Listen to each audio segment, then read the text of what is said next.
right, Joel, so we're starting with you.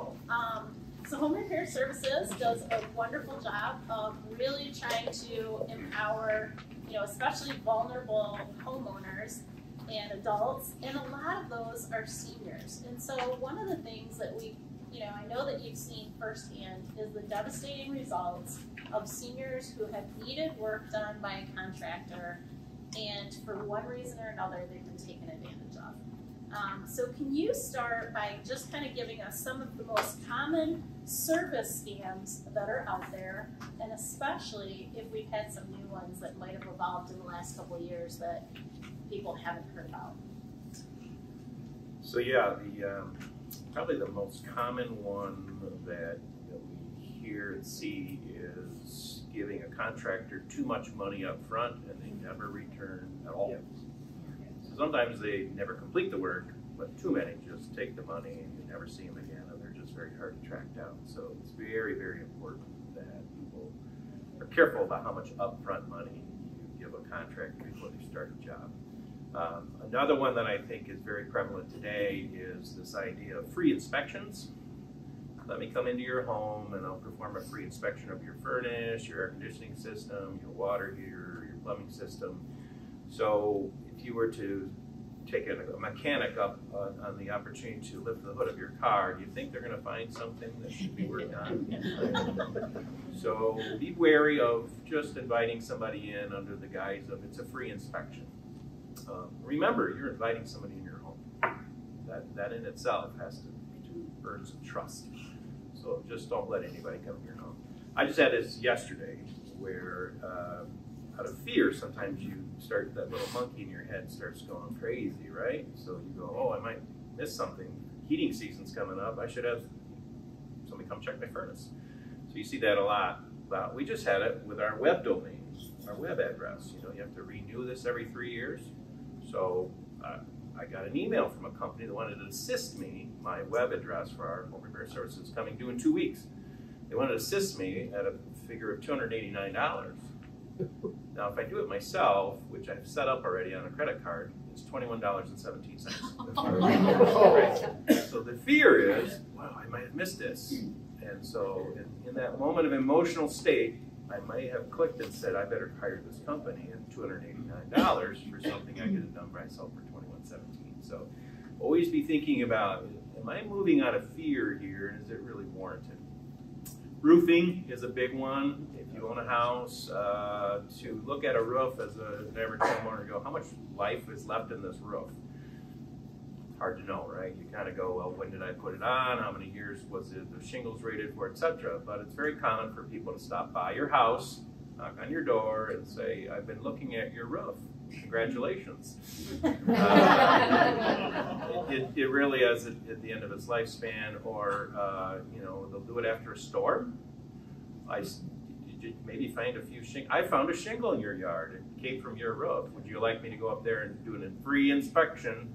Right? So sometimes you also will run into this where you have a small leak in your roof, and you say, I better get a roofer out here. And it really is something like the tar around a pipe just to be redone, or some flashing, or something fairly simple. But out of that invitation to explore a leak, a small leak, it turns in you really need to replace the whole roof. So in those moments, I think people are being preyed on. You're in a moment of vulnerability. You're in fear. I've got a roof leak. It's causing water damage to my ceilings. I got to get something done. And they're preying on this opportunity to solve an issue where you're feeling fearful. Another one is windows. I get this at my house all the time because I think I have 40 windows in my house. So it's a big job if somebody gets it, right? So they'll put a sticker on my door and they'll say, we got this great deal on windows. And usually the thing they're overselling is the energy efficiencies you're going to gain with new windows. It's not where you gain traction and energy efficient windows. It's air sealing up cracks around the windows. It's not the glass. Now there might be benefits from getting new windows. They're easier to clean because you can tilt them in, and there's aesthetic value to that, but you get oversold often on the energy value that you're getting when you change your windows out. So I'd say roofing, windows, and then the free inspection program is probably where people get stung a little bit, and then this issue of giving people way too much money up front, and the risk is they don't come back. Yep. You kind of answered both questions 1 and 2. You're so efficient. So. But are there any specific red flags when these people call? Because sometimes, I mean, honestly, you could get a very ambitious salesperson that was actually legitimate, you know, and really, truly out there to help people. But what are some red flags where maybe wording that if you hear this out of a contractor's mouth, that you should immediately get that, you know, bells and whistles going off in your brain to just simply question what they're saying? So door-to-door sales is not how most traditional contractors, working contractors, find clients. So automatically, when somebody's knocking at my door as a marketing technique, I'm a little suspicious.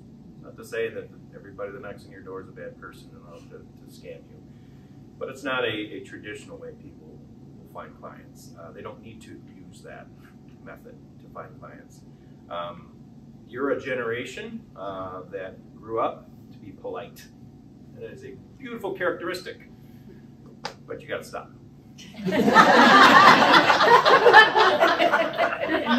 When the door knocks, look through that little peephole.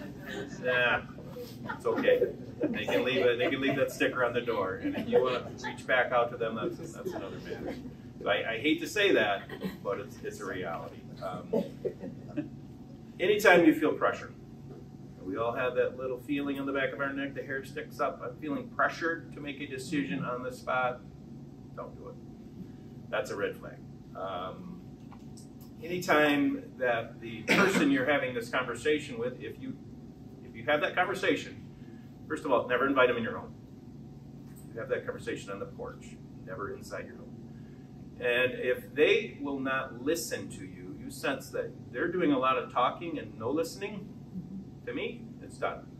Why would you want to, if you were to extend that into a contractual relationship and they do no listening, you will be sorry. So that's a red flag. You will hear things like door to door, we are working in your neighborhood. Oh yeah. Lucky you, because we're working in your neighborhood, you're going to save a lot of money. There's no logic to that whatsoever. There just isn't. They're not camping in your neighborhood. They're going back to their home base. They're coming back. They do it every day, all year long. There's no winning in that situation. What they're preying on is, we all have it, a little sense of greed. Oh, maybe I won the lottery today. I'm going to have a big savings, right? Because this contractor is in my neighborhood. Lucky me. It's not lucky. Or they give you this one, we just had a job where we miscalculated the amount of materials we needed. I need to move this siding in this shingle color. Lucky you. It's your lucky day. When you take this job, you're going to save lots of money on the siding and the shingles. It's just not usually true. It's usually a fear of missing out, FOMO. We all run into this. Should I turn this down, right? You feel this pressure again. If you're feeling pressure, you're not making a good, rational decision. You should never have to make a decision on the spot, ever. There's no decision that can't be postponed to a next day for you to at least have an opportunity to talk to somebody about this. And you need stuff in writing. How about solar panels? Question about solar panels. It's becoming more unpopular, and so, like anything, do your research. Yep. Do your research. So much going on. Yep. So there's a lot of good contractors out there for sure, and obviously we all, you know, any of you that own homes or condos do occasionally need to hire people. So what are some of the best practices that you suggest every time that you're hiring a contractor for any type of big job like this, when we're reaching out to them? Yep, and that's key, right? You've reached out to them. That changes the power dynamic. And a bigger job, I would say anything over, say, $2,500, get 3 bids. It's amazing what you see when 3 different people look at the same issue and say, here's the solution. So get 3 bids, and you'll get a sense for pricing, what's the market rate, and you'll learn a lot about the contractor and their ability to be detailed and their ability to listen based on the bids they give you. So make sure you look at the quality, not just the number. We all rush to the number, but look at how they crafted that bid. It will tell you a lot about the quality of that particular business person. Always, if you can, get a referral from somebody you know. So reach out to your networks and you say, has anybody gotten a roof in the last 5-6 years? Who'd you use? If they did well by your friend, that's a great place to start by getting a series of bids, people that you've already test driven through somebody else's experience. Seek references from the contractors. So can you give me a list of maybe 3 past customers in the last 6 months that I might call to check up on you? If there's a resistance to give you those names, why would there be? There's no good reason why somebody wouldn't want to have a customer brag on their work when you're trying to court new work, right? And they're giving you the names. It's not like you're asking for your worst customers. They get to handpick them. So if there's any resistance to give you a list of customer names, that's crazy. Always just go to your Google search and you type in the person's name. It's amazing what you can find on the internet. And you have to be fair about it. You can find different chat rooms and Better Business Bureau sites and so forth where you might be getting only one side of the story. So always be remember that as you're looking and reading through this stuff. But it's a big old source of information about people. I always say when you're choosing a contractor, make sure you feel comfortable with this contractor at this stage, because if you're not comfortable with them now, wait till the stress of the project starts to happen.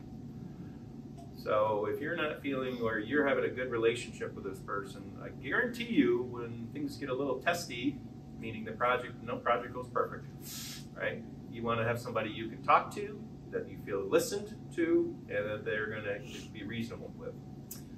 Always get estimates in writing.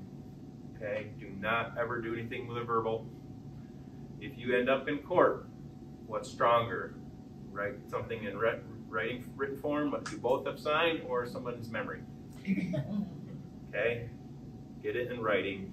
The more details, the better, including timelines and the deposits and when they're asked for. Spell that out up front so you're not negotiating it as you go. And again, avoid large upfront payments. Okay, people say I need 50% down. That's a lot of a project cost at the very front end to get in someone's schedule. It is fair for a contractor to ask for a deposit to sew the deal together and to get you on their calendar, right? That's fair to ask for that. It's usually 10%. And there's usually a series of payments that you make along the way as they get work performed, and there should be a 10% holdback at the end when you're completely satisfied that everything was done to your satisfaction and according to your agreed contract. That's why you want to have more in writing on that front end, because that's going to be what you're going to say is, I'm not satisfied. Well, what do you mean? Well, we can point back to, you were going to do these 10 items. I don't see where 2 of them got done. So when you get those 2 done, then we can release the final payment. So you got to be fair, but you also, that holdback is your leverage. In the worst case scam situations, when you get way too much money up front, or you pay it off. Some people pay up front. They're so eager to pay. For some reason, they give, and they think it's going to just be done in another hair, and it's a stress reliever, but the likelihood that that person is going to be sensitive to your dissatisfaction at the very end when they've been paid already is less likely. Oh, that makes a ton of sense. And just some other notes. I mean, I kind of think of this from a realtor point of view too. Anytime you're having a stranger into your home, even if they are kind and polite and well spoken, make sure that there's nothing, overly personal, overly valuable that's just sitting around. Just kind of as a smart thought, you might not want to leave your purse in the bathroom. Normally at our house, my purse is on a hook in the bathroom, but if I'm going to have contractors traipsing through my house, I generally move it as, just simply as a good practice. And the same thing with, any medications or anything that you would consider personal or something that, you you wouldn't want touched or broken, just make sure that that's not in a position where that could become an issue. All right, so finally, for homeowners who really need those repairs, how about the home repair services in terms of, we talked about free inspections from people who walk up off the street, but what about reputable places and some of the resources that are available here in Western Michigan that are low cost to seniors through the senior village, or even no cost depending on what it is?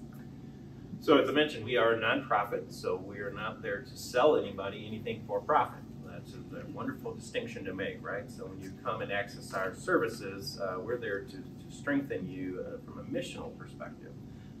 So one of the things that we do, is why we were created 43 years ago, was to have a repair program that can support lower income seniors who find themselves in need of a new furnace, a new water heater, have plumbing issues, need a wheelchair access ramp built, bathroom modified. Those kind of health and safety repairs can be made in a home, and we can get the cost down to where we'll charge about 10 to 15% on average for the repair that we're going to make for somebody. It has to be a Kent County resident, and as Laura mentioned, the Kent County Senior Village is one of our major funders. They believe in creating safe spaces for people to age in place, right? That has to happen for that to occur. So we do have a repair program. We have our own plumbers, we have our own carpenters, we have a dedicated roofer, so we'll come out to folks' house and get repairs made at an affordable price, again, around 10 to 15%. But for people who have higher incomes, we also have some ways to support you. One of the things that would really make sense for many people is something called the home maintenance checkup inspection. So again, now I've just told you don't invite people in your house, but now I'm going to say invite us in your house. Because we're good people. Okay? Again, we're a nonprofit, we're not there to sell you. But we'll spend about 2.5 hours in your home with a trained inspector from our organization, and we want you there. And we want you to tag along with our inspector. And what's really helpful is if you lived in your house for a lot of years. So how many people have lived in their current home over 25 years? Yeah, right? So when you purchase a home, you typically have it inspected, although today is a different day. But no, I got my house, purchased my last house in 1998, so 24 years ago, 25 years ago, had it inspected as part of the purchase. But I was really worried about at that time was the transaction. And I wasn't really worried about what do I have to work on this long term, what's this inspection telling me about the house, is there anything in this house that I want to run away from the deal, is basically what it boiled down to. So it would be really valuable for me to have an inspector come into my house, because now I'm in a posture of being educated. And quite frankly, I have gotten so used to looking at my entire little house that I think it's comfortable for me and convenient for me to overlook things that I know probably could use a touch-up, use some maintenance on. So to have somebody, again, from a posture of educating, not there to sell me any services, that's really helpful. And we do it for free. So we would we'd come into your home, 2.5 hours, and you get a great final report to have you see those things that maybe you've gotten too used to seeing. We also teach workshops for free to the community, and these are intended to help you fix basic things around your house. We want you to be a DIYer, and you are never too old to learn, and you're never old to do it. Yesterday we taught our first session of Handy Helen. That's for women 60 and over, and they come in from 10:30. They leave at 1:30. We feed a lunch, and you'll spend the rest of the time working on developing some skills on being a good homeowner. And they're going to come back next Monday and do the same thing. And so it's a great way to learn some things. We also do all ages workshops on Saturdays from 10 to noon. You simply show up, sit down, and we'll teach you. Just to give you an idea, I brought a little show and tell. Who knows what this is? It's not a necklace. It's a flapper and a toilet tank, right? Okay. Last year we taught our workshop how to change this little guy out on the bottom of your toilet tank, right? How much do you think this thing costs on Amazon? $10. You guys, you're generous. I should buy some and sell them to you. $7.31. Okay, we had a client took one of our workshops and said, "Oh, I wish I'd have taken this sooner. I just had a plumber out." He charged $189 to change this $7.30 part. Okay, we can teach you how to do this. So you can walk out of there with a skill to do this yourself, or we always say you're much more empowered to hire somebody when you've done it yourself. And when we teach a class, we actually practice it. We have wood, plywood, toilet tanks with all the guts in it, and you will actually do this as part of the passing grade or the failing grade. So everyone passes, trust me. So that's a great way to develop the skills, the knowledge that you need. So we can, I think the best way for us to help you is to train you up, have you do those workshops. They're all free, or invite us in for a home inspection. And if you're low enough income, we'd love to partner with you. We'll come into your home and make repairs for you and keep it affordable. So you can stay in your homes, age in place. And some of the things that they also look at too are even simply aging in place things that will help you, such as grab bars in your bathrooms, installing low threshold showers, even creating a main floor bathroom if there isn't one, depending on the situation. So there are a lot of things that they can do in addition to just some of these other major repairs. And Joel, one last thing, can you talk about some of the things that they might be asked to present in when they would call Home Repair Services to sign up for the home inspection so that they can kind of have an idea of what they'd be looking for? Yeah, for a home inspection, the biggest thing is we just need to verify that you own the home. That's our biggest criteria. And we will ask you some questions about your income so we have an idea of brackets, but we're not getting into a lot of the weeds of that. We really just need to know this is your house. You live here. That's our primary thing. So that can come in the form of, we need a driver's license, and if you don't have a deed, I mean, people are like, where do I have my deed? You know, if we can just get your address, we can match it up with the county records. We just want to make sure that it's your home that we're going to inspect, because you know there'd be a lot of landlords out there who would say, we would really love you to have you come out and work on our rental property. That's not our mission. Our mission is to work with homeowners. So that's our primary thing. And you can find a lot of that information on our website for sure. And just to your comment about low threshold shower stalls and wheelchair access ramps and grab bars, okay, leading cause of death, what do you think it is? Falls. Falls. Yeah, complications from a fall. So keeping you on your feet will keep you alive. Okay, so it's a really important thing to think about. I spent 5 years in senior living too, before I took this job. Use those canes, use those walkers, don't fight it. Don't fight it. I notice you see some smiling out there. Keep on your feet, you live. You stay independent by using those tools. So I'll stop preaching. Awesome. All right, thank you, Joel. All right, does anybody? It's a question. Okay. I'm finding out now that at the senior expos, if you sign up for these wonderful giveaways, it's kind of a open door for them to really pressure you into buying their product. So those nice giveaway baskets, right? Funny story. So my wife, we go to a hockey game, and she saw a free weekend somewhere from a construction company I won't unname. But that company called us back in the day when we had landlines. And I said, how did they get our number, right? Well, there was this great giveaway, right? So be careful when you're signing up for those things, knowing that what you're signing up for is a permission to hound you. Yeah. If you're good with that, Read the back of the slip. yeah, right. If you're good with that, that's fine. But just know that when you're giving your name and address, it's permission for them to market to you. So look at that basket carefully. Is it worth it? I own my home in Kent County, but I'm a Florida resident. Does that make a difference? You'll be fine. Just a question on the workshops. Is a list of the workshops on your .org site?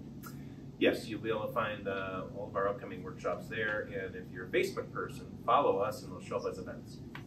Okay, and another question.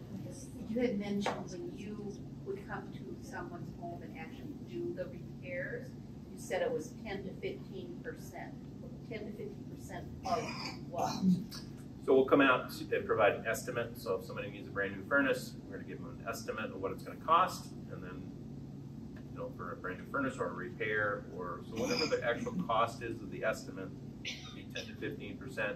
If your income is a little higher, you'll pay a little sliding scale up in terms of that percentage. But at the end of the year, we average about a 15% co-payment, and then we get partners like the Kent County Senior Millage. We get some federal funds and so forth. They make up the difference. Well, that was my next Yep. question. Yep. Thank You you. do things like, we have a bit of a sagging roof on our garage. You know what it is. I just wondered, do they go into that type of stuff? So we don't make any repairs on garages because we need all that Okay. money to go into the homes where All it's the most cash, critical. so. Yep. Yep. Question in the back. Yes, I just want to say my son is 50 years old, totally disabled. He's in a house in county. He had to crawl up the stairs to get to the shower. You guys just put in a shower for him 2 weeks ago. That's terrific. Big deal. Big deal. Thank you for sharing that. Appreciate that. I just want to plug your services. I took the Andy Helen class and did the past caulking and drywalling. But it was so much fun. And I kept going to the plumbing with that, but I didn't realize it was okay. Doesn't it feel empowering Oh to my be able? I goodness. took the plumbing one, and I'm like, this is so cool. And there's no men in here to laugh at me. Yes. Including my wonderful husband, who, I used to call it the scrunchy eye look, where I'm like, hey, I'm learning this for the first time. How does this laugh? So no, it just feels so good. For that workshop, do you have to be Kent County? For our education, we do not restrict it by Kent, you. where you live. So yeah. Thank you. We've had actually people drive up from northern Indiana, Oh, find us, no. found us on the internet. So it would cost us a lot of money to run these classes. So a tank of gas is a great investment for them. So absolutely, come on. Thank you. Love to see you.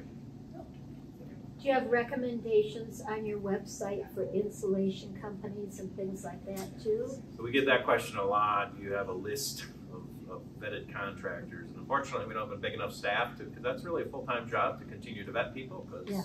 what somebody was great 2 years ago may not be this year. Mhm. What I can say to people is if you're ever at a quandary to want to know who to hire and it's something that we use a subcontractor for, I'm happy to pass along who we use. Okay, that's But if it's not something that we provide as a service, I'm not going to have any knowledge of that. Yeah, okay, It's more that follow those best practices right. every single time when you're hiring any type of a contractor to just feel safe. Right. Question, what counties have Home repair services? No. every major urban center should have an organization like ours. The wisdom of some folks back in the 1970s here who said it makes a lot of sense to have an organization that supports people. I'm so glad they thought that way, and there should be more of us. There really should. There's a few around that have started to mimic us, which we're grateful for, and we share everything that we have. So we've got one in Kalamazoo that's far enough along, one in Muskegon, but really I wish there was one in Ottawa County, or we could get funding for Ottawa County. It's because we're in a strange market, right? So you live in metropolitan Grand Rapids, you can be in Ottawa County. You could see our van on one side of the line and go, hey, I noticed you were at my neighbor's house, and we have to say sorry. We're that neighbor's in Kent County, you're in Ottawa County. So so there's a few idiosyncrasies that way. But What is your actual website? homerepairservices.org.